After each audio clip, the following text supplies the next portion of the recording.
Pour sa 21e édition, le Cameroun accueille du 4 au 10 octobre 2021 le Tour cycliste international Chantal Biya.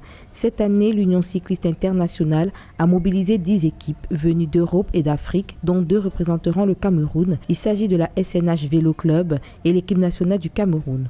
Au programme, 5 étapes seront parcourues par les cyclistes pour une distance estimée à 695,5 km.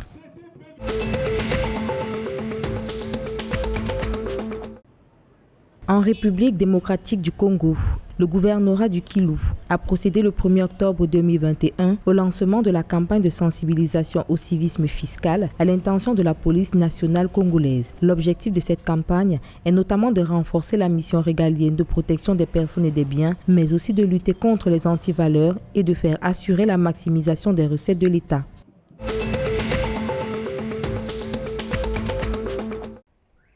Le Gabon s'est engagé à réaliser un audit financier de la société gabonaise de raffinage Sogara. Sur la base de cette opération, un plan d'investissement visant à renforcer l'autonomie financière de la raffinerie nationale sera adopté, indique le Fonds monétaire international. Par la suite, un appel à manifestation d'intérêt sera lancé pour attirer des investisseurs privés visant à recapitaliser la Sogara, réduire la participation de l'État dans l'entreprise et supprimer toute forme de subvention publique pour son fonctionnement.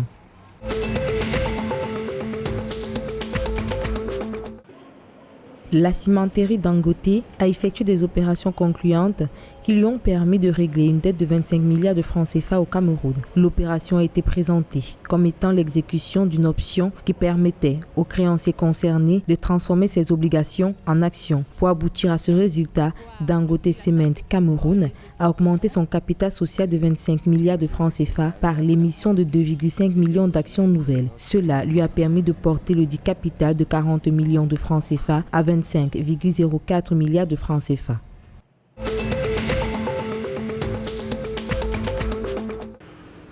Le 5 octobre 2021, les 93 membres désignés qui vont siéger au Conseil national de transition du Tchad seront installés. Cette liste de personnes désignées par le président du Conseil militaire de transition, le général Mahamat Idriss Déby, le vendredi 24 septembre 2021, donnera à la société civile la possibilité de juger de l'efficacité de ses différents membres. Rappelons que jusqu'à présent, le nom du président du Conseil national de transition reste inconnu.